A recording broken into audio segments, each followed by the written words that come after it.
Hi hello అందరికి నమస్తే. రాజకీయాల్లో ఉన్నప్పుడు రాజకీయాలే మాట్లాడాలి. రాజకీయం చెయ్యాలి కూడా.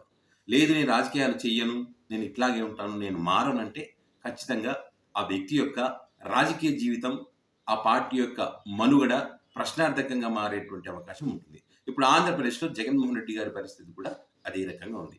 కూటమి అధికారంలోకి వచ్చినప్పటి నుంచి ప్రతిరోజు ఏదో ఒక డైవర్ట్ పాలిటిక్స్ అన్నమాట. ఏదో ఒకటి డైవర్షన్ తీసుకుంటుంది. ఏదైనా ఒక అంశానికి సంబంధించి అంటే ప్రజలకు సంబంధించినటువంటి ఏదైనా ఒక టాపిక్ వీళ్ళు తెర మీదకి తీసుకురావాలని వైఎస్ఆర్ కాంగ్రెస్ పార్టీ ఒక అరెస్ట్ ఉంటదనమాట.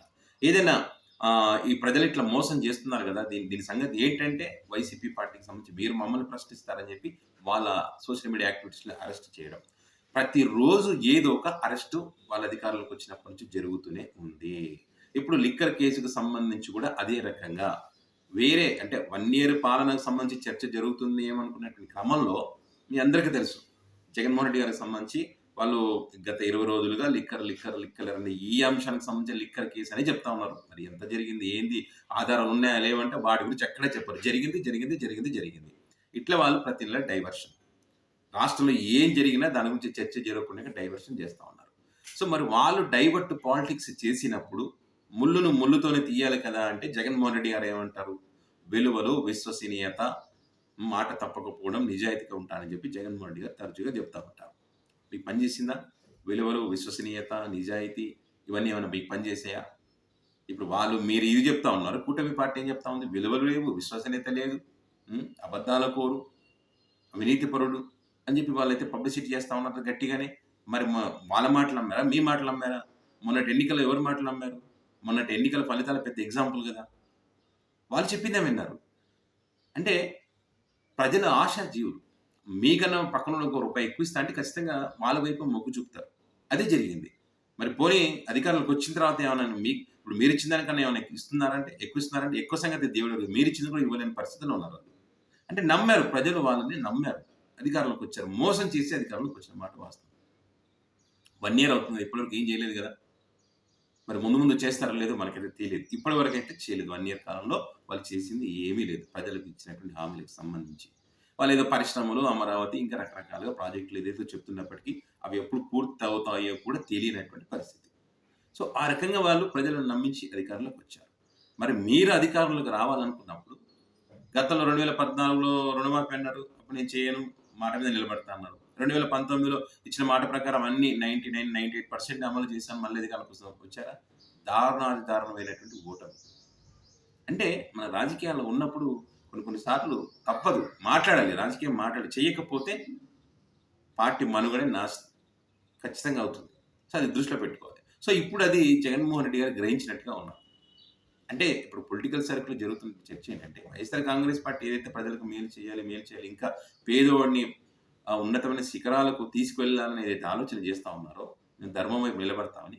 ఖచ్చితంగా ధర్మం వైపు నిలబడాలన్నప్పుడు ఒక్కొక్కసారి అబద్ధం చెప్పాల్సొస్తది. దేవుళ్ళకే తప్పలేదు. కాబట్టి రాజకీయాలు చెయ్యాలి. చెయ్యను ఇట్లనే ఉంటా అంటే కాదు. సో, ఇప్పుడు కొంచెం జగన్మోహన్ రెడ్డి గారికి అది వంట పట్టినట్టుగా కనిపిస్తా ఉంది. ఏదైతే వీళ్ళు మహానాడు కార్యక్రమాన్ని అది కావాలని కడపలోనే పెట్టారు. రెచ్చగొట్టే విధంగా కడపలోనే ఏదైతే ఏర్పాటు చేస్తా ఉన్నారో 27, 28, 29 3 రోజులు మేము విజయవంతం చేస్తాం. జగన్మోహన్ అడ్డాలో మా సత్తా ఏంటో చూపిస్తామని వీళ్ళు ఏదైతే చెప్తా ఉన్నారో, ఈ క్రమంలో జగన్మోహన్ రెడ్డి గారు కూడా ఆ అంశానికి సంబంధించి ఎక్కువగా మాట్లాడకుండా ఇక్కడ 28వ తారీఖున పొదిలిలో రైతులు పడుతున్నటువంటి ఇబ్బందులు, రైతును ఖచ్చితంగా ఆదుకోవాల్సిన అవసరం ఏ ప్రభుత్వానికైనా ఉంటది. మరి వీళ్ళు అధికారంలోకి వచ్చిన తర్వాత మిర్చి రైతుల పరిస్థితి ఏంటి? 27,000, 28,000 ఉన్నటువంటి క్వింటాల ధర 7, 8,000కి పడిపోతే కూడా పట్టించుకోనటువంటి పరిస్థితి. జగన్మోహన్ రెడ్డి అక్కడికి వెళ్తున్నాడు అనగానే ఒక లేఖ రాశారు చంద్రబాబు నాయుడు గారు. కేంద్రానికి ఒక లేఖ రాసి చేతులు దులుపుకున్నారు. ఇప్పుడు కూడా 28వ తారీఖున మరి పొదిలి ప్రాంతానికి వెళ్తున్నారు అనగానే అధికారులు గాని వీళ్ళు గాని అధికారులు హడావిడి అన్నమాట. ప్రభుత్వ పెద్దలు కొనండి అని చెప్పి హడావిడి చేస్తా ఉన్నారు. హడావిడి తప్ప ఏమీ లేదు. రైతులకు ఏమైనా ఇచ్చారా? చేశారంటే ఏమీ లేదు. సో, ఖచ్చితంగా వాళ్ళ పక్షాన నిలబడాలని చెప్పి జగన్మోహన్ రెడ్డి గారు 28వ తారీఖున అక్కడికి వెళ్ళబోతున్నారు. అదే రోజు వీళ్ళ మహానాడు సభ ఉంటుంది. అంటే ఇక్కడ జగన్మోహన్ రెడ్డి డైవర్ట్ చేయబోతున్నారు అని. అంటే వాళ్ళు ఏదైతే రైతుల కష్టాలు పెట్టుకొని వాళ్ళు ఏదైతే మేము సాధించామని చెప్పి ఇప్పుడు మినీ మహానాడులో గాని కొన్ని చోట్ల అదేవిధంగా ప్రెస్ మీట్‌లలో గాని వాళ్ళు వాళ్ళ ఛానెల్స్‌లో కూర్చొని చెప్తా మంచి ప్రభుత్వం అంటే ఏ రకంగా మంచి ప్రభుత్వం?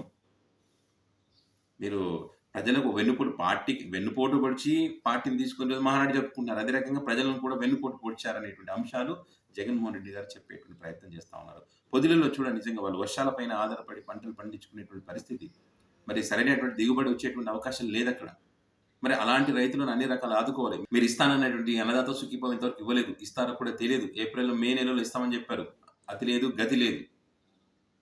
మరి ఇప్పుడు అక్కడ చూస్తేనేమో పొగాకు రైతులకు సంబంధించి దిగుబడి లేదు.